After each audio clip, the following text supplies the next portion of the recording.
오늘 말씀은 열왕기하 18장 9절에서 37절 말씀까지를 우리가 함께 생각해 보려고 합니다. 오늘 말씀의 내용은 남유다의 히스기야 왕하고 이제 아수르 제국의 사네립이라고 하는 이 왕의 전쟁 장면입니다. 오늘 이 유다와 아수르의 이 전쟁 장면은 유다라는 왕국이 세워진 이래로 역사상 가장 처절하면서도 아주 의미 있는 그런 전쟁사의 한 장면입니다. 그래서 오늘 이 말씀을 통해서 우리가 전쟁을 주관하시는 하나님, 아니 역사의 모든 것을 주관하시는 하나님을 발견하는 귀한 시간이 되었으면 좋겠습니다. 남유다 왕국, 이제 북쪽 왕국 이스라엘은 멸망을 하고 남쪽 유다 왕국은 아하스라고 하는 전대미문의 가장 악한 왕이 유다 왕국을 하나님을 저버리는 우상숭배의 국가로 만들고 말았습니다. 그리고 그가 죽고 나자 그의 아들 히스기야가 왕이 됩니다. 그런데 이 히스기야는 아버지 아하스의 정책과는 전혀 다른 방향으로 그의 정책을 펴기 시작합니다. 그래서 부왕 아하스와는 다른 모습을 보여주는데 그것이 너무 하나님 마음에 흡족했던 겁니다. 그의 정치적인 내용을 우리가 지난주에 생각했는데 지난주 오셨던 분들은 아마 좀 기억이 날 거예요. 이 히스기야는 신앙적인 5대 개혁 사업을 벌이게 됩니다. 그래서 이 5대 개혁 사업을 벌임으로 말미암아서 유다의 엄청난 영적 대각성 운동을 일으키게 되겠죠. 그래서 하나님으로부터 역사상 전에도 없었고 후에도 없는 그런 왕이라는 칭호를 이 히스기야가 받게 됩니다. 그가 했던 이 종교 5대 개혁이 바로 어느 왕도 제하지 못했던 솔로몬, 다윗 뿐만 아니라 누구도 못했던 이 유다의 산당을 없애버렸다는 것, 그 다음에 모든 우상을 다 타파했다는 것, 그 다음에 광야에서 모세가 가지고 있었던 뭐죠? 놋뱀을 없애버렸다는 것, 그 다음에 아하스 왕 때의 예루살렘 성전 예배가 거의 없어졌는데 다시 솔로몬 성전 시대로 예배를 회복했다는 것, 그리고 마지막 중요했던 것은 6월절이라고 하는 유대인의 절기를 다시 회복시켜서 유대인들의 정체성을 다시 회복했다는 것, 이러한 5대 개혁을 통해서 정말 다시 없는 그런 신앙의 부흥 전성기를 맞이하게 됐어요. 그러한 축복 때문인지 이 히스기야가 정말 이 유다인들에게 골치 아팠던 블레셋을 쳐들어가서 침공을 해서 블레셋을 완전히 진압을 합니다. 그래서 블레셋 전역을 장악하고 그리고 그들로부터 조공을 받는 그런 승리를 얻게 됩니다. 그런데 이 좀 문제가 하나 있는 것이 뭐냐면 이 히스기야 왕이 그러한 하나님을 의지하는 신앙을 가지고 아수르 제국을 반대하는, 그 아수르 제국에 저항하는 반 아수르 정책을 폈다는 것입니다. 당시 국제정세는 아수르가 그 중동 지역의 최강 국가입니다. 그런데 그 최강 국가를 향해서 중동의 가장 약한 이 유다, 그 팔레스타인 전역도 아니고 반쪽짜리 그 유다 왕국이 감히 아수르를 대했다는 것은 현실적으로 정치적인 도박이고 모험입니다. 있을 수가 없는 일인데 이 히스기야가 그 아수르를 대항하는 반아수르 정책을 쓰게 됩니다. 자, 이게 어떻게 될까 궁금합니다. 과연 하나님을 이렇게 믿었던 히스기야 왕이 현실적으로 존재하는 가장 강대한 힘의 아수르 제국을 대항해서 국제적인 이 외교 관계에서 살아남을 수 있을까? 이것이 사실 우리에게 굉장히 궁금합니다. 그런데 이 말씀을 하기에 앞서, 이 전쟁의 이야기를 하기에 앞서서 이 열왕기하를 기록한 저자는 9절부터 12절 사이에다가 놀라운 기사를 하나 기록을 합니다. 그게 뭐냐 하면은 북이스라엘 왕국이 멸망한 사실을 다시 한번 기록을 합니다. 실제로 북이스라엘 왕국은 17장에서 이미 끝났습니다. 17장에서 완전히 호세아 왕 때에 이 아수르 제국이 바로 쳐들어와서 아수르 제국이 완전히 멸망을 시켰거든요. 그래서 이 북이스라엘이라는 나라는 없어져 버리고 거기에 있던 사람들 2만 명 이상을 포로로 데려가서 고산 땅 일부에다 전부 흩어가지고 다 없애버리고, 그리고 외부에 있는 사람들을 끌고 와서 소위 이 북이스라엘 땅을 혼혈족으로 만들어버리죠. 그래서 종교도 민족의 혼도 모든 걸 다 합쳐서 더 이상 민족의 싹이 안 자라서 반란을 못하도록 그렇게 이 이스라엘을 만들어버리고 말이죠.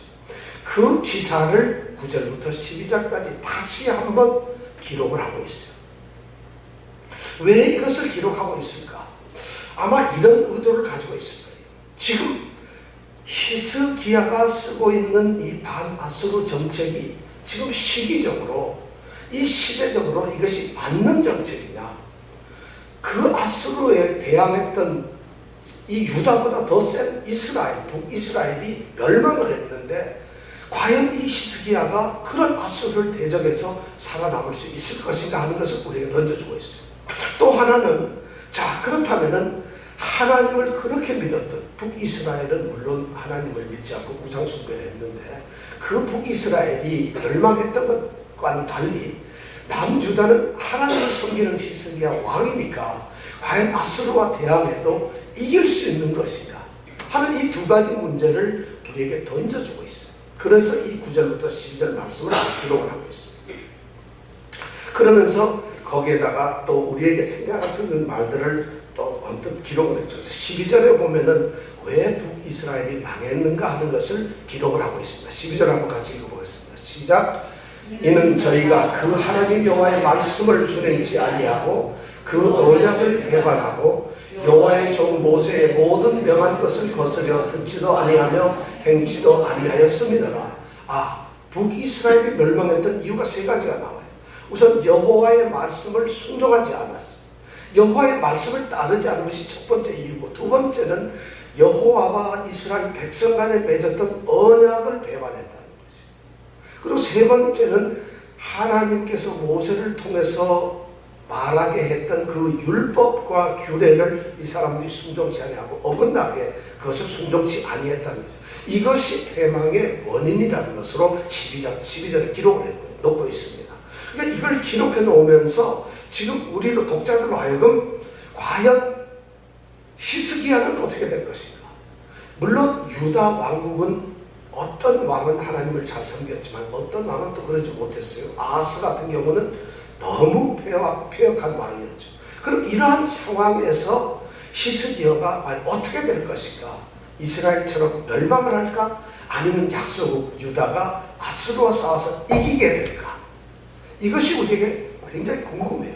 과연 이런 정책을 쓰고 있는 히스기야의 모습이 어떻게 될까? 이런 내용을 이제 기록하는데, 드디어 오늘 말씀 13절에서부터 보면은 드디어 이 아수르가 유다를 침공을 하게 됩니다. 13장, 우리 13절 한번 같이 읽어볼까요?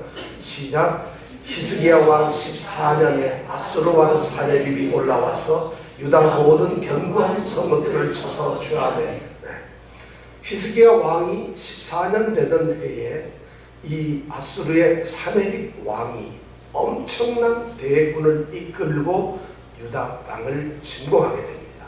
드디어 이제는 이 히스기야의 운명이 정말 어떻게 되는가 이제 궁금하게 되죠. 그런데 이 침공한 내용을 보면은 바로 예루살렘으로 쳐들어오는 것이 아니라 유다 땅의 전역을 다 이렇게 막 모조리 아주 섬멸을 해버립니다. 그렇게 하고 마지막에 예루살렘을 공격하는 거죠. 그러니까 아주 이게 제일 무서운 게 그거예요. 군대 가서 맞을 때 탁 맞고 나면 다 잊어버리는데, 맞기 전에 앞에서부터 우리 병사들이 맞고 막 소리 지르는 걸 들으면서 이렇게 엎드려 있으면 그때 공포는 말도 못해요. 바로 그런 거거든요. 이제 막 이스라엘 이 유다 전역을 공격을 해서 초토화시켜가면서 서서히 대군이 예루살렘을 향해서 오는 거거든요. 그러니까 예루살렘에 있는 이 히스기야 왕은 전쟁 한번 못 해보고 이 유다 전역이 초토화돼 버리고 맙니다.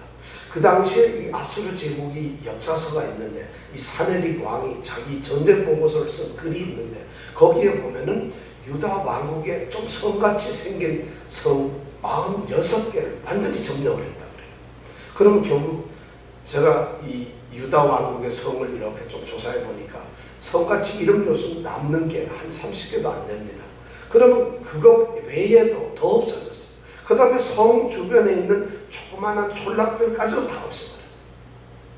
그리고는 이 아수르 왕 사네립이 쓴 글의 보고서에 보면은 내가 유다 왕 히스기야를 새 장의 새처럼 그의 수도인 예루살렘 성에다 가두어 놓았다. 이런 기사가 나와요. 그렇게까지 막 완전히 몰아가지고 지금 이 유다는 꼼짝을 못해요.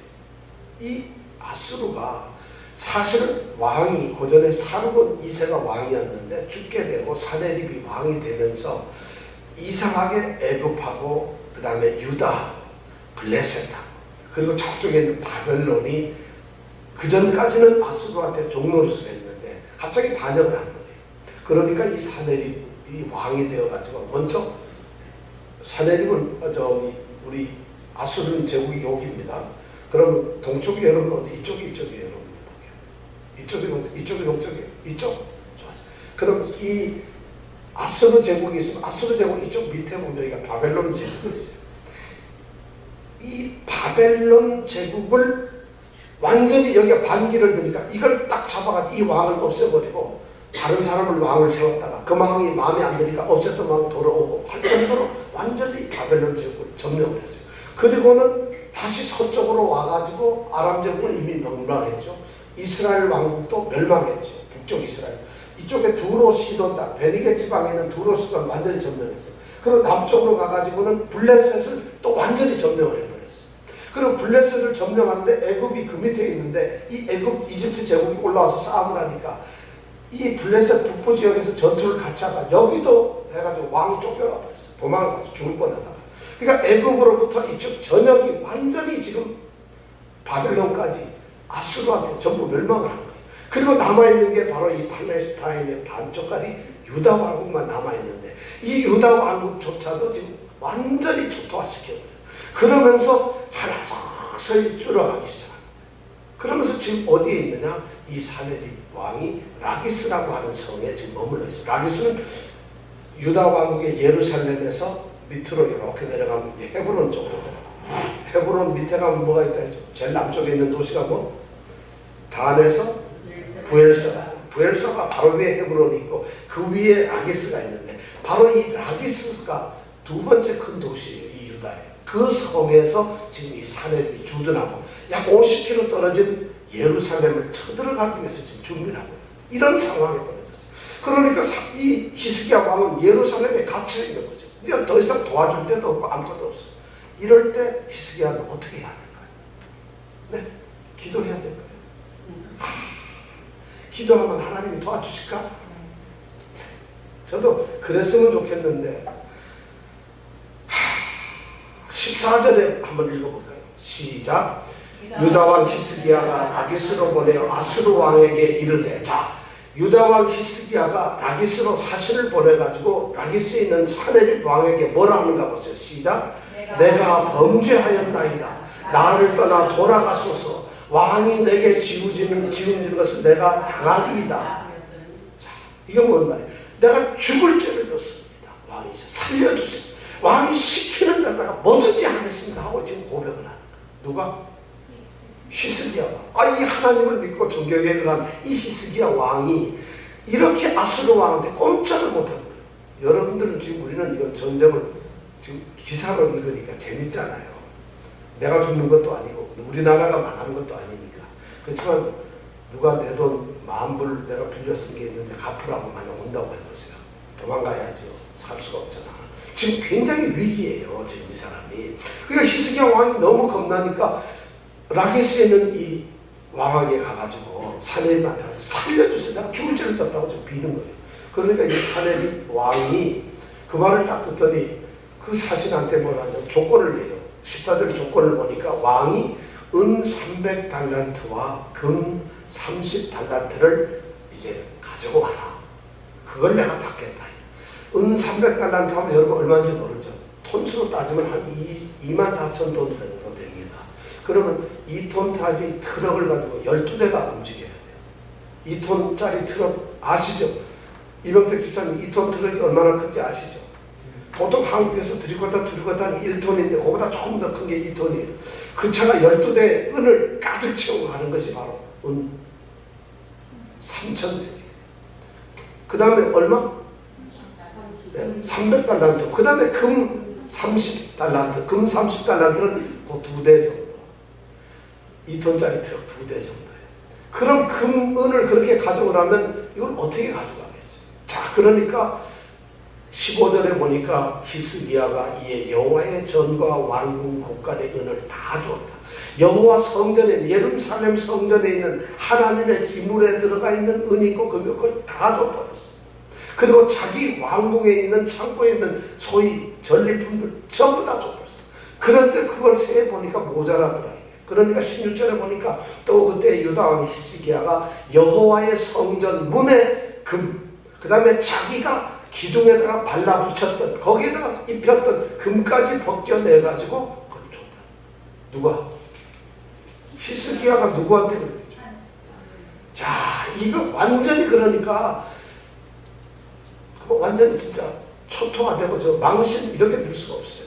그런데 이 아수르 제국의 그 또 역사 기록서에 보면 이 사내립이 그때 취득한 게 은이 800달란트라고요. 여기는 300인데 500이 늘었어요. 왜냐하면 이 46개 성을 돌면서 은이라는 은은 다 모았던 거예요. 300이 12대면은 800이면 몇 되겠어요? 상상을 해보세요. 완전히 은금이라는 건 다, 은금이라는 건 다 넣어가지고 전부 다 그냥 갚버린 거예요. 자, 이렇게 해가지고 전쟁은 끝나고 말았어요. 히스기야는 지금 항복보다 더한 아주 정말 참패하는 이런 비참한 형편에 서 있어요. 하나님을 섬겼는데 정작 그 하나님께서는 안 그러는 거예요.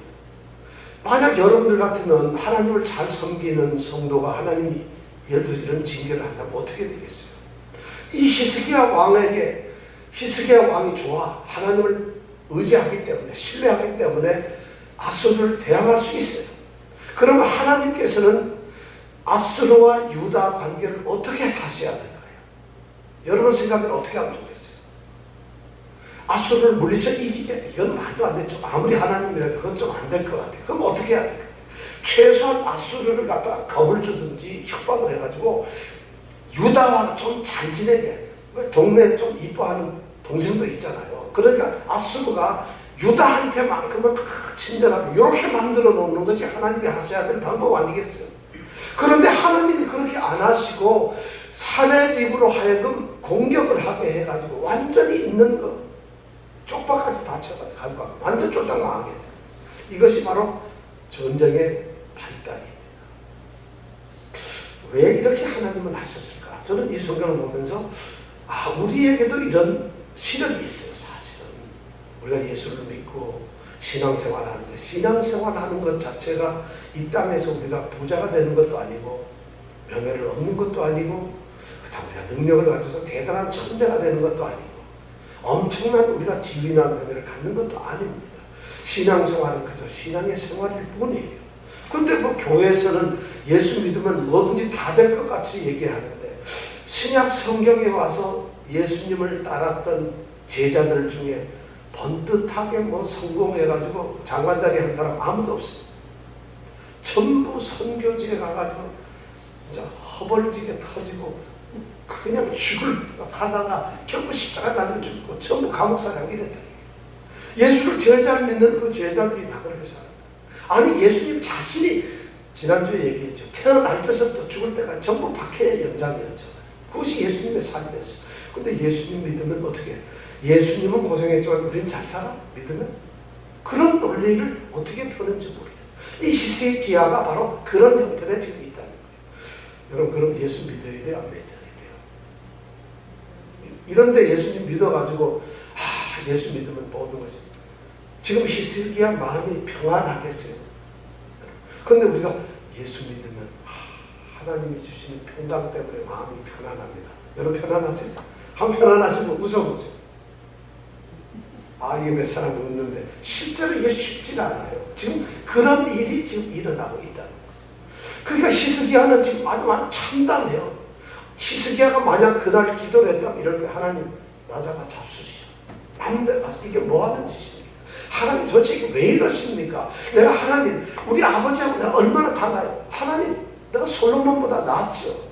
신앙적으로 내가 어떤 사람이에요? 하나님 이럴 수 있어요. 하나님 약속이 뭡니까? 하나님 약속한 거 딱 이거잖아요. 내 말을 듣고 내 율법 내가 지키는 대로 하기만 하면 내 가는 길이 뭐 광주리가 뭐 꽈다찰 거고 뭐 나가도 들어가도 복 받고 이것이 하나님 약속 아닙니까? 근데 어떻게 된 거예요? 아마 히스기야가 원망을 했을 거예요. 어쩌면 원망조차 할 힘이 없어요. 완전히 온 성을 나라가 다 없어졌고 자기까지도 없어진 이런 상황이었으니까 불이 죽어 있었어요. 그렇게 해가지고 끝이 났으면 좋겠는데 문제는 거기서부터 또 생깁니다. 자, 17절 한번 읽어봅시다. 시작. 아수르 왕이 다르단과 랍사리스와 랍사리로 괴물을 거두고 라기스에서부터 예루살렘으로 가서 히스기야 왕을 치게 하매 저희가 예루살렘으로 올라가니라. 저희가 올라가서 윗모스부터 곧 세탁자의 밭에 있는 큰 길에 이르러 서니라. 아이고 그렇게 은근 다 갖다 주고 항복까지 하고 죽을 죄를 졌다고까지 사과를 했는데 야, 이 아수르 하네립 인간도 아니야. 받을 돈 다 받고는 여기 보니까 누구누구를 보냈어요? 아수르 왕이 다르단과 랍사리스 이 셋을 보내가지고 그다음 대군을 붙여가지고 와가지고 예루살렘 쳐들어왔어요. 라기스에서부터 50km밖에 안 떨어졌는데 도로 쳐들어왔어요. 야, 이런 걸 깐니 말을 어떻게 해? 아니, 야, 진짜 이거 굴욕을 당해도 이런 일이 있을 수가 없어요. 진짜 어떻게 이런 일이 있을까요? 도대체 왜 이럴까요? 왜? 돈은 돈대로 써가 돈 다 뜯기고 망신은 망신대로 다 당했는데 이제 상황을 보니까 더 나빠졌어. 여기 보면 다르단과 랍사리스와 그 다음에 랍사게를 보냈다는데 이건 성경학자들이 사람의 이름으로 옛날에는 그렇게 했는데 최근에는 이게 이름이 아니라 이 아수르의 관직 이름이다. 그래서 다르단은 총사령관이고 랍사리스는 치위대장이고 그 다음에 랍사게는 이 군사 특사로 보낸 거예요. 그래서 이 특사 3명을 이렇게 해놓고 대군을 보내가지고 다시 쳐. 이 아수르가 왜 이럴까요? 아니 우리가 생각해도 인간적으로 너무하잖아요. 그렇게 해달라는 거 다 해줬는데 그런데 또 쳐들어온다. 아예 뿌리를 뽑겠다고 오는 것이요. 아수르 전략이 바로 그거예요. 아수르는 대제국을 꿈꾸고 있는데 대제국이 어느 나라를 점령하고 나서 딱 돌아가면 이것들이 또 반장을 일으키더라고요. 그래서 그 나라를 아주 초토화시키고 왕을 없애버리고 자기네들이 좋아하는 왕을 세우는 거예요. 그래서 다시는 반역을 못하게 하는 거예요. 이것이 그들의 전략이에요. 그래서 그 땅에다가 괴뢰정부를 세워요. 괴뢰정부. 여러분 괴뢰가 무슨 말인지 알죠? 괴뢰군. 괴뢰가 무슨 말이에요? 괴뢰. 혹시 아세요? 괴뢰, 우리 북한 괴뢰군 뭐 이런 말 많은데 괴뢰가 무슨 말이에요? 쓰기만 쓰지 뭘? 나쁜. 자, 이런 나쁜. 예? 그렇죠. 괴뢰군은 우리나라 말하면 허수아비라. 꼭두각시지. 양로 뜻을 알고 써야 돼. 괴뢰군, 괴뢰정부라는 건 뭐냐면 소련이나 중공에서 이렇게 조종하는 그런 나라가 북한이었다는 거예요. 옛날에. 그래서 북한도 우리 보고 괴뢰정부라고 그래요. 우리는 누구의 괴뢰죠?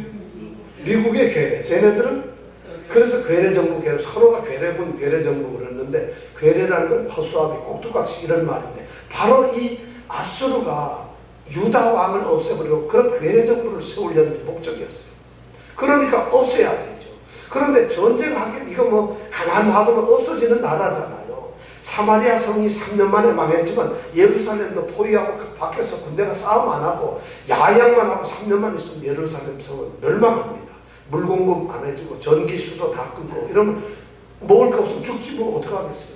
그런데 이 아수르는 그나마도 자비를 베풀어서 항복을 시키려고 그래서 이 랍사게를 시켜가지고 이제 말 잘하는 랍사게로 하여금 이제 항복하게 하는 그런 특사를 보냈다는 그래가지고 거기 서가지고 왔다 하니까 이 히스기야가 얼마나 놀랐는지 도대체 왜 왔는지를 모르겠어요. 그러니까 오늘 18절에 보니까 자기도 3명의 이제 사신을 내보냅니다. 엘리야김이라고 하는 총리, 국내 대신 총리를 내보내고 또 그 다음에는 왕 문서를 작성하는 외교 조서를 작성하는 이제 셈나라는 사람, 그 다음에 요아라고 하는 이 사관, 역사 기록을 하는 이 세 신하를, 이 사람들이 다 높은 관직이, 그 당시로 따지면 서열 1, 2, 3이 되는 사람, 이 사람들을 이제 이 세 사람을 만나게 하기 위해서 성 밖으로 내보냅니다. 그래서 이제 그 사람들이 만나요. 자, 만나면은 이제 뭔가 얘기가 있겠죠. 그러니까 히스기야 생각에는 이제는 뭐 더 이상 기대할 게 없어졌어요. 전쟁해도 안 되고 싸워도 안 되고 아무런 방법이 없는데 도대체 영문이나 알자. 왜 이렇게 죽이느냐, 왜 왔느냐 하는 것을 알려고 하는 것입니다. 자, 그랬더니 19절부터 이제 25절에 보면은 드디어 이 랍사게가 항복을 요구하는 이야기를 합니다. 그러면서 19절에 보니까 그가 온 목적을 이야기를 하기 시작합니다. 자, 19절에 랍사게가 뭐라고 하는가 한번 자, 읽어볼까요? 시작. 랍사게가 저에게 이르되 너희는 이스라엘에게 가라. 대왕 아수르왕의 말씀이 너희의 의뢰하는 이 은혜가 무엇이냐. 예, 랍사게가 저희에게 이 나온 국내 대신 3명에게 물습니다. 너희는 히스기야한테 가서 말해라. 야, 이놈이 히스기야를 반말직하네요. 히스기야 왕이라고 안 그러고 히스기야에게 구하라. 그러면서 그 다음에 뭐라 그래요? 대왕 아수르 왕. 자기네는 대왕이야. 여기 대왕은 위대한 왕이다 이런 말이에요. 자기는 위대한 왕이고 히스기야는 기타 등등이라는 말이에요. 기타 등등. 그러니까 히스기야한테 너희 약간 경멸하는 거예요. 히스기야한테 가서 말해. 우리 위대한 왕 아수르 왕께서 그 히스기야한테 이렇게 말을 한다는 거예요. 그러면서 하는 말이 뭐라고 했어요? 너의 의뢰하는 이 의뢰가 무엇이냐? 너가 가서 이 히스기야 왕한테 말해라. 히스기야, 네가 뭘 믿고 이러느냐? 이 말을 하는 거야. 뭘 믿는 거? 네가 도대체 뭘 믿고 까부는 거야? 도대체 네가 무슨 힘이 있다고 이렇게 까부느냐? 감히 네가 나한테 대적할 수가 있느냐? 쥐뿔도 없는 게, 돈이 있어, 굶어가 있어, 아무것도 없는 게 감히 이렇게 망신을 주면서 랍사게가 이제 이 세 대신한테 히스기야한테 가서 말을 하래. 그러면서 그 다음에 이어가는 말이 너희들 뭐 믿고 이러느냐 하면서 첫 번째 그가 예를 드는 것이 뭐냐면 이스라엘들 군사력이 있느냐 하고 얘기해요. 20절에 보면 그런 말이 있어요. 20절에 보면 내가 싸울 만한 계교와 용력이 있다고 한다마는, 여기서 계교라는 건 전략을 말하는 게 전쟁. 그 다음에 용력은 전투력이에요. 전투 능력. 네가 전략도 짜고 전투력도 있다고 말은 떠들지만은 이는 입에 붙은 허풍이다. 말로만 떠드는 거야. 네가 무슨 전략이, 하긴 그렇죠. 사실 맞죠. 예루살렘 하나만 지키고 있는 이 히스기야 왕이 무슨 전투력이 있겠고 무슨 전략이 있어요. 있다면 금까지가 아까 바쳤는데 살려만 주세요 밖에 무슨 그거 왜 전략이 뭐가 있겠어. 지금 그 얘기를 하는 거야. 네가 지금 뭘 믿고 있느냐. 니네 군사력, 니네 무슨 군사력이 있느냐. 너 허풍 떨지 마라. 아무것도 아니라. 그러면서 그 다음에 그 사람이 얘기하면 23절 24절에 가보면 아주 더 깜찍한 얘기예요. 그 군사력 얘기를 하면서 너네 우리 왕하고 너하고 한번 내기를 해보자. 우리가 말을 갖다가 20말 2,800 갖다 너희들이 줄게. 말수 2,000마리를 줄 테니까 2,000마리 너희 탈 수 있는 기병이나 있어? 있으면 니네가 이기는 거다. 이런 놀림을 줘요. 말수 2,000마리를 줄 테니까 한번 기병 태워봐라. 없잖냐 니네들. 이런 얘기를 하고 있어요. 그리고 니네 그런 군대 가지고는 싸워봤자 24절에 보면은 우리 장관 철저 하급 장관 하나, 장수 하나도 못 이긴다. 이게 싸움과 너네 그런 전투력 가지고 안 된다 이거예요. 너희들 군사력은 안 된다 이거죠. 그리고 두 번째 그건 안 되고 두 번째 2번이 뭐냐면 21절에 보니까 애굽을 믿고 있느냐 하고 또 그래요. 왜냐면 이 유다는 아수르가 쳐들어올 때 애굽하고 동맹을 맺었거든. 그런 적이 있었잖아요. 그러니까 혹시 너희 애굽 믿고 애굽 그거 믿고 혹시 돈 믿는 거 아니냐 하는 이런 얘기를 하는 거예요. 근데 애굽 그거는 진짜 더 아무것도, 이미 애굽은 블레셋하고 여기 오기 전에 블레셋하고 싸울 때 와가지고 도망갔다는 날 끝난 거예요. 그러면서 그 애굽을 뭐라 하냐면 21절에 보니까 여기 보니까 애굽을 뭐라고 하냐면 이제 내가 저 상한 갈대 지팡이 애굽, 상한 갈대 지팡이 애굽을 뭐라냐면 상한 갈대 지팡이라. 자, 지팡이는 짓고 의지하는 건데 그게 뭐냐면 갈대 지팡이. 여러분 갈대를 가지고 지팡이를 할 수 있나요? 되지도 않아요. 근데 멀쩡한 갈대라면 혹시 모르겠어. 근데 그것도 또 상해서 부러져가지고 건들건들한 다 썩어진 그 갈대 지팡이는 그거 되질 않아요. 그러니까 그 지팡이를 짚고 갔다가는 지팡이가 안 되고 그게 부러져가지고 니네 손이나 찌른다. 지금 그 얘기라고. 그 니네 상한 갈대 지팡이 애국 같은 거 의지했다가는 돈은 며칠 얘기나 해. 그건 너희들 편이 아니라는 거죠. 자, 너희들은 너희 군사력도 안 되지, 애국을 믿는 것도 안 되지. 그리고 세 번 22절에 보니까 더 깜짝난 얘기를 하고 있어요. 22절 한번 읽어볼까요? 시작.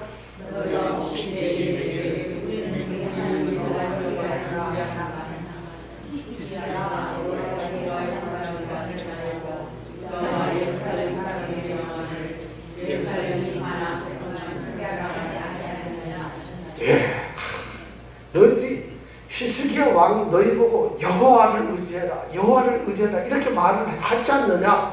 실제로 역대하 32장에 가서 보면은 지금 이 전쟁을 할 때 히스기야가 아수르가 쳐들어온다는 얘기를 듣고 온 백성을 모읍니다. 그리고 나서는 거기서 연설을 합니다. 자, 너희들 잘 들어라. 마음을 담대하라. 너희들 진짜 마음 굳세게 먹어라. 마음을 담대하고 강하게 하고 놀라지 마라.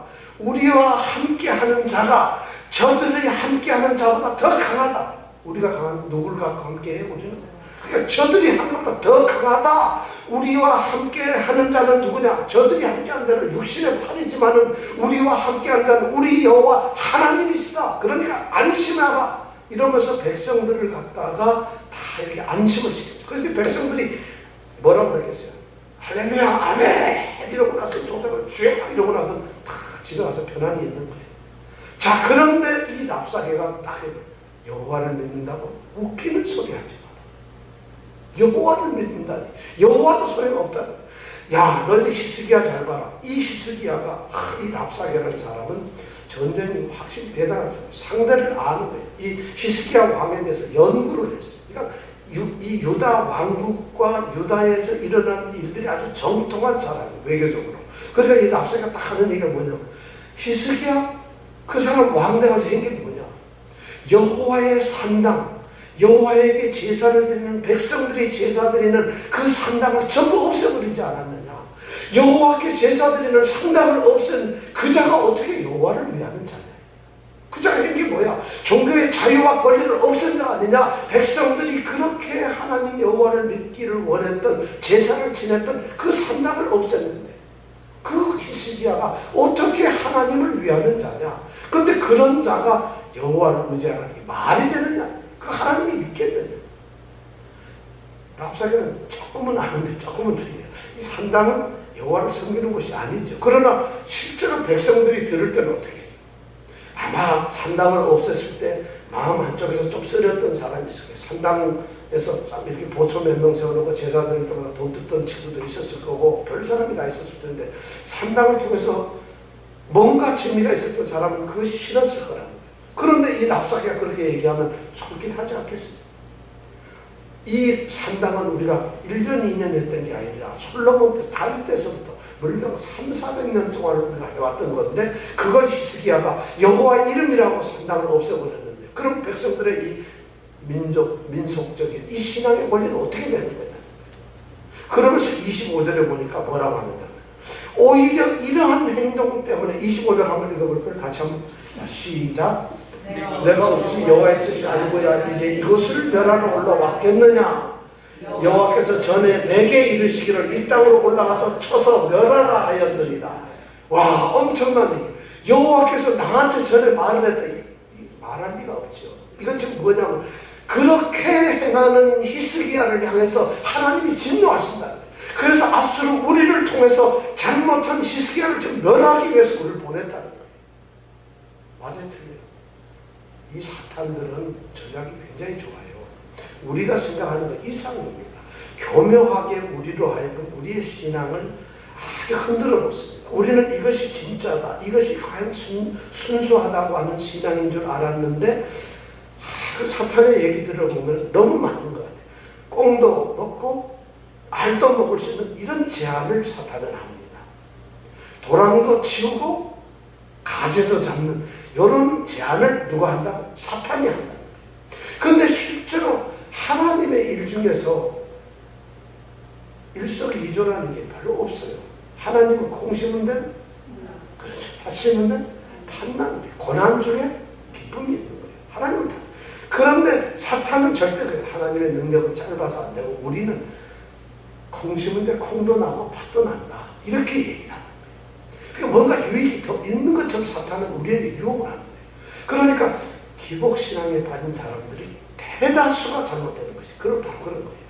왜냐하면 이 사탄은 인간의 육적인 욕구를 갖다 댑니다. 그러면 어느 신앙을 가진 사람도 육신의 어떤 평안과 영달을 갖다 준다면 그런 신이 얼마나 좋아요. 내가 기도를 열심히 했더니 복이 왔다. 이론적으로 맞아야 돼요. 하나도 안 될까? 내가 기도 열심히 했더니 하나님이 복을 주셨다. 바로 그런 식으로 얘기를 합니다. 우리는 기도를 열심히 했더니 복이 왔다고 얘기를 하는, 기도를 열심히 했더니 응답을 받았다. 이렇게 얘기를 합니다. 그 응답이 복이 되는지 어떤지 모르겠어요. 결국엔 하나님께서 뭐예요? 합력하여 선을 이루시는 일을 한다는 것이죠. 자, 그런데 이렇게 지금 히스기야한테 이 랍사게가 너희 왕한테 가서 전해라. 네가 너희 군사력 믿느냐? 애굽을 믿느냐? 여호와를 믿느냐? 웃기는 소리 마라. 여호와께서 너를 없애라고 지금 우리가 쳐들어온 것이다. 그런 얘기를 하는 거예요. 그렇게 하니까 이 세 신하가 어떻게 생각을 해야 되겠어요? 자, 이 말을 들어보니까 이게 큰일 났겠거든. 이 말을 백성들이 듣는다면 얼마나 동요되겠어요. 자기네들이야 그래도 좀 그렇지만 일반 이 무지랭이 백성들이 이런 말 딱 들으면 랍사게 말이 딱 맞는 것 같거든요. 또 현실적으로도 맞는 얘기고. 그러니까 얼마나 동요될까? 겁이 더 큰 거예요. 그래서 26절, 27절에 보니까 이 사신들 3명이 나왔던 엘리야김, 이름 김 엘리야의 이름이죠. 엘리야김.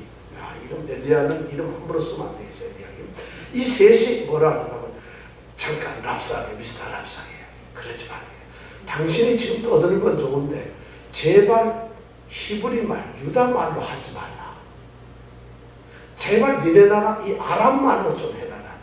왜냐하면 유다 말로 떠들게 되면 우리 백성들이 다 듣고 알 게 아닌가. 그럼 우리가 협상을 해야 되는데 우리가 협상을 어떻게 할 수 있느냐 이거예요. 그러니까 제발 아람 말로만 얘기하고 제발 유다 말로, 히브리 말로는 하지 말아달라 하고 같이 사정을 하는 거예요. 그러니까 그거는 내가 보기에 이 신하들이, 백성들이 지금 동요될까봐 걱정이 되니까 그렇게 말해요. 그러니까 이 랍사게가 그 말 듣고는 참 조롱을 하면서 웃어요. 내가 그러려고 왔는 줄 알아? 그러면서 엄청난 얘기를 하고 있어요. 27절 한번 읽어볼까요? 27절 시작.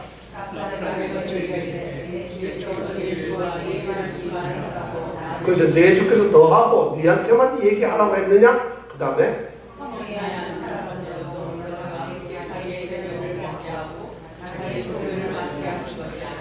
뭘 어떻게 한다고? 자기 뭐를 먹어? 자기 똥을 먹고 뭐를? 자기 오줌을 마시는 거예요. 이게 뭐냐면 성벽 싸워가지고 너희들만 죽이는 것이 아니라 백성들 다 죽이려고 하는 것인데, 이 말 같이 고생을 하려고 하는 것인데 너희들만 죽이는데 그런 웃기는 소리 하지 마라 하고는 28절에 드디어 랍사게가 탁 일었습니다. 자, 28절 한번 읽어볼까요? 뭐라고? 시작. 어디 방언으로? 유다 말로. 네. 그 다음에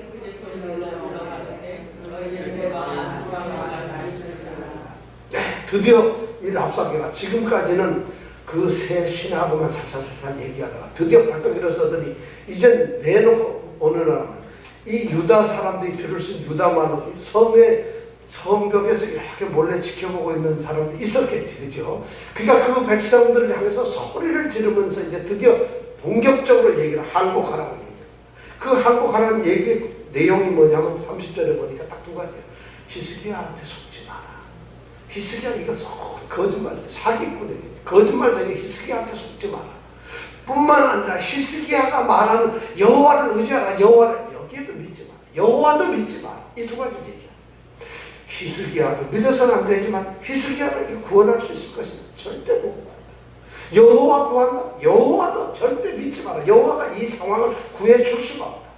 그러면서 33절부터 35절에 엄청난 얘기를 합니다. 뭐라 하냐면 이 열국 모든 나라들마다 그 당시에는 그 당시 역사는 말이죠. 나라마다 자기네 신이 있어요. 그 얘기는 뭐냐면 지방에 가면 그 지방에 신이 있는데 그 나라의 신을 섬겨요. 그래서 그 나라의 신과 침공한 나라의 신이 싸워서 이기는 것이 결국 이제 이 신이 이기는 거지 그 나라가 이기는 게 아니라는 이런 생각을 가지고 있어요. 그러니까 이 아수르가 온 제국을 다 평정을 했으니까 뭐라 해요? 우리가 열국 중에서 아수르 왕을 이긴 자가 있느냐? 33절에 그렇게 딱 열국의 신들 중에 그 땅을 아수르 왕의 손에서 건진 자가 있느냐?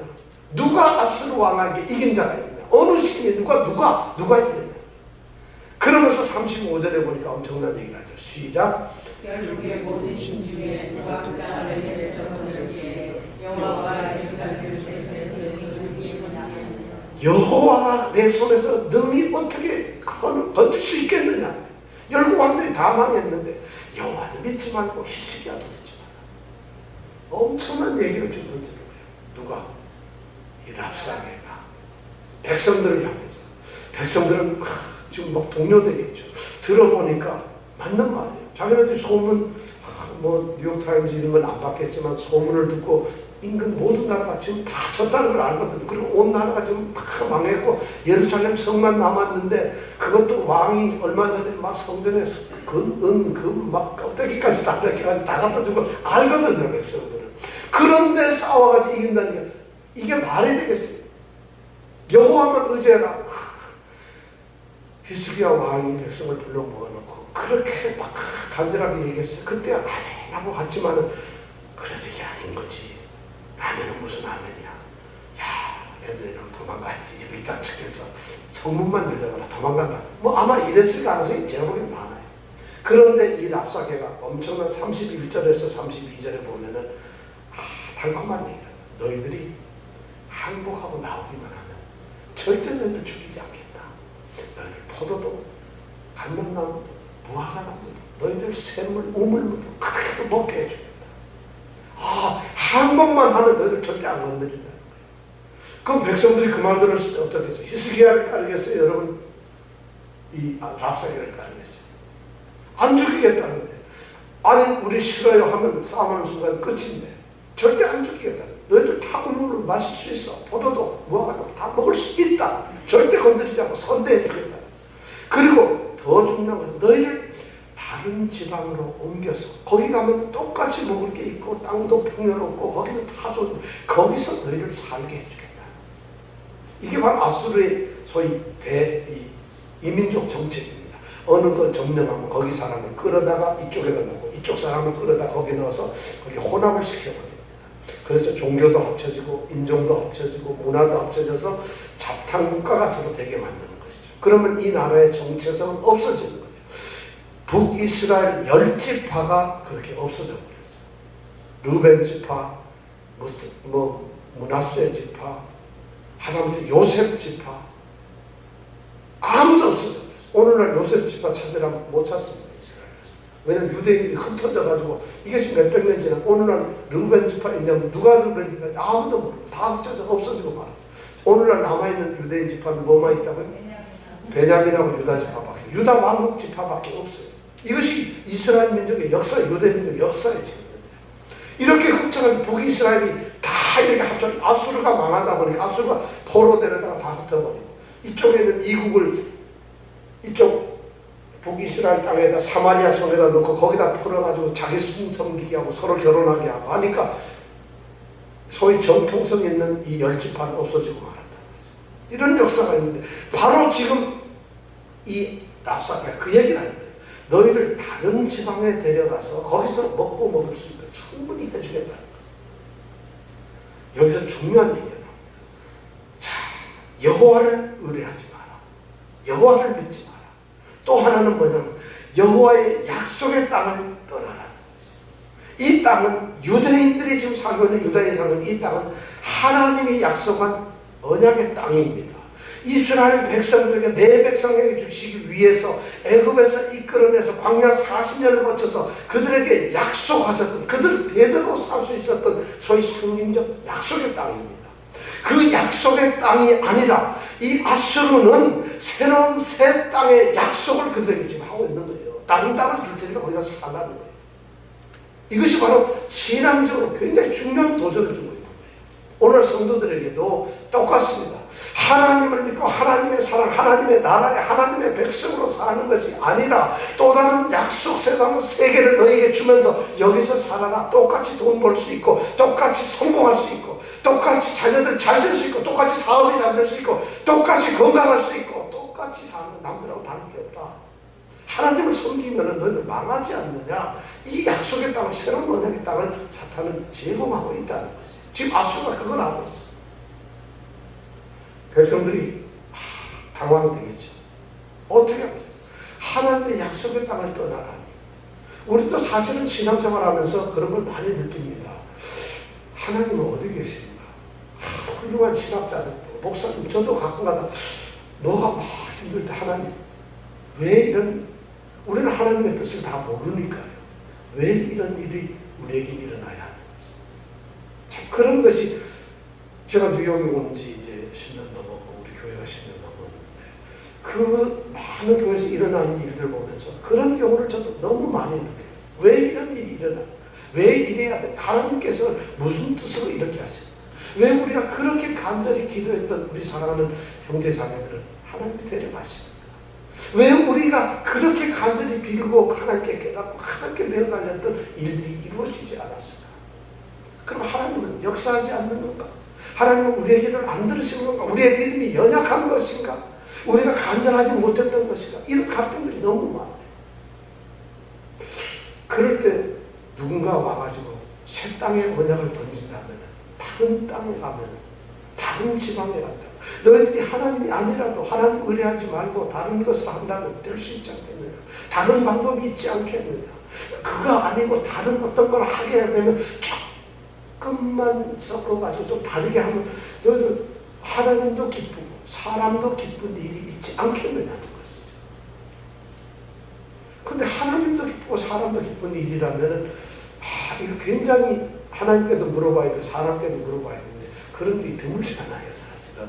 그러니까 이 지금 그런 얘기를 아수르가 지금 이 히스기야 왕에게 얘기하고 있는 랍사기가. 그러니까 이 백성들이 지금 너무 당황하죠. 그런데 36절, 37절 이 마지막 절에 보니까 36절에 보니까 그러나 백성이 잠잠하고 한 말도 대답하지 아니 이는 왕이 명하여 대답하지 말라 하였습니다. 왕이 아무 말도 하지 말고 가만히 있어요. 백성들이 정말, 제가 보면 이 백성들이 훌륭한 백성이에요. 왕이 말을 하지 말라 했다 해서 안 하는 사람이 어디 있겠어요. 근데 백성들이 그렇게 얘기를 하는데 말을 안 했다는 얘기는 침묵을 한다, 동조하지 않는다는 거예요. 입을 다물고 가만히, 랍사기가 아무리 떠도 거기에 흔들리는 사람이 하나도 없어요. 아무도 거기에 흔들리지 않아요. 저는 유다 백성은 역시 다르구나. 자, 그러고 나서 이제 37절에 드디어 그 회담이 결렬이 됐죠. 결국 이 같이 갔던 엘리야김과 이 셈나 요한은 랍사게가 떠들어대는 그 엄청난 얘기들을 정말 여호와를 모욕하고 나라를 모욕하는 이런 일들, 그런 이야기를 듣고는 자기 옷을 찢으면서 히스기야 왕한테 옵니다. 그리고 히스기야 왕한테 이제 그 사실을 보고를 합니다. 그것이 바로 37절에 있는 말이에요. 이에 hil기야의 아들 국내 대신 엘리야김과 서기관 셈나와 아삽의 아들 사관 요아가 그 옷을 찢고 히스기야에게 나아가서 랍사게의 말을 고하니라. 자기 그대로 들어왔던 얘기야. 자, 이렇게 해서 18장 끝나버려요. 어떻게 될까요? 자, 이스라엘, 이 유다가 선택할 수 있는 일이 뭐겠어요? 항복하는 거. 아니면 끝까지 결사항전해가지고 자폭하고 다 죽어버리고 하는 거예요. 쫓다 망하고 나도 종이 되든 뭐 다 죽어버리고 하는 거예요. 아니면 뭘까요? 하나밖에 없어요. 하나님께, 이제는 이것도 저것도 하나님께만 의지하는, 하나님만 바라는 거예요. 과연 하나님은 이 난국을 해결하실까요? 이 전쟁 상태, 지금 이런 상황에서 히스기야의 가장 처참한 이 현실 속에서 과연 살아계신 하나님은 무슨 일을 할 수가 있어요? 어떻게 역사를 할 수 있어요? 군사적으로 싸워서 이기게 할 수 있겠어요, 여러분? 군사적으로 할 수 있겠어요? 이병택 집사님은 할 수 있다고 생각합니다. 왜냐하면 셀라 하마 느곳을 알기 때문에. 셀라 하마 느곳을 알기 때문에. 무슨 말인지 여러분 아시죠? 셀라 하마 느곳. 그런 하나님의 역사를 알기 때문에 할 수 있다. 그래서 히스기야는 그때부터 아마 19절을 하는 뭔가 19장에 뭔가 어떤 일을 하는 거예요. 그러나 성경은 18장은 여기서 끝납니다. 자, 하나님께서 이 상황을 어떻게 하십니까? 이럴 때 성도들은 어떻게 해야 됩니까? 우리의 삶의 자리가 만약 이렇게 된다면 여러분 어떻게 해야 돼요? 여러분 생각에 더 이상 no way out, 나갈 곳이 없어요. 탈출구가 없는 이런 상황이 떨어지면 어떻게 하시겠어요? 교회 안 나온다. 교회 가도 소용없으니까 절에 가면 혹시 부처님이 봐줄까? 아니면 어떻게 하겠어요? 그냥 낙담해서 마음대로 될 대로 이렇게 써라 이럴 거예요. 어떻게 해야 될까요? 우리는 다음 주일에 19장에서 그 해답을 찾을 겁니다. 히스기야는 어떻게 했습니까? 또 히스기야 당대 이사야 선지자는 과연 어떻게 할 것이고, 아니 그리고 또 그 하나님께서는 과연 여기서 뭘 하게 될 것이고, 아니 그 잘난 척 하던 사내립 왕은 어떻게 될 것인가, 히스기야 왕은 어떻게 될 것인가. 그 해답은 오직 하나님만 알고 계시다. 그 하나님께 가야 돼요. 자, 이 시간 함께 기도합니다. 우리의 형편 속에서 우리가 하나님께 기도해야 될 제목들이 많아요. 여러분들 어떻습니까? 여러분들은 삶에서 어떤 위치에, 어떤 처지에 있어요? 하나 행복해서 죽겠어요 하는 사람 세상에 몇 명 있을까요? 크든 작든 우리에게 고난이 있고 시련이 있고 정말 감당하기 힘든 역경들이 있습니다. 어쩌면 영원히 해결되지 않을 것 같은 문제들이 우리 앞에 있어요. 영원히 극복하고 넘길 수 없는 장애물들이 우리를 가로막는 것 같아요. 도저히 어쩔 수 없는, 넘어갈 수 없는 장벽을 우리가 만나고 있는 것 같아요. 그런데 우리는 히스기야보다는 어쩜 좀 못할지 모르지만 그래도 하나님을 찾는 하나님의 자녀들입니다. 하나님은 우리를 자녀라고 말씀하셨어요. 우리가 예수를 믿기 때문에. 예수를 믿는다는 것은 내가 예수 믿습니다 하고 세례를 받았다는 뜻이 아니라, 우리가 예수를 믿고 예수의 사람이 됐다는 것은 하나님께서 창세전에 우리를 알고 이미 정해놓았는데, 바로 우리가 태어난 이 현대에 하나님께서 예수를 알게 하시고 강권적으로 끌어서 하나님이 자녀를 삼으셨다는 것입니다. 이것이 바로 예수의 사람이고 하나님을 믿는다는 얘기예요. 단순하게 예배당 왔기 때문에 우리가 하나님을 믿는 게 아닙니다. 예배당 얼마든지 왔다 갔다 할 수 있어요. 그것이 아니라는 거예요. 자, 그렇다면 우리가 당한 이 형편에서 우리가 만약 하나님의 사람이, 진정 예수의 사람이라면, 참 포도나무 공동체 안에 소속된 우리가 그 가지들이라고 한다면 어떻게 해야 될까요? 하나님은 우리를 지키실까요? 아니, 하나님밖에 답이 없습니다. 그 하나님께 배워달래야 하지 않겠습니까? 그 하나님께 울부짖어야 되지 않겠습니까? 그 하나님의 긍휼을 구해야 되지 않겠습니까? 그 하나님의 자비를 바라야 되지 않겠습니까? 그 하나님의 일하심을 기다려야 되지 않겠습니까?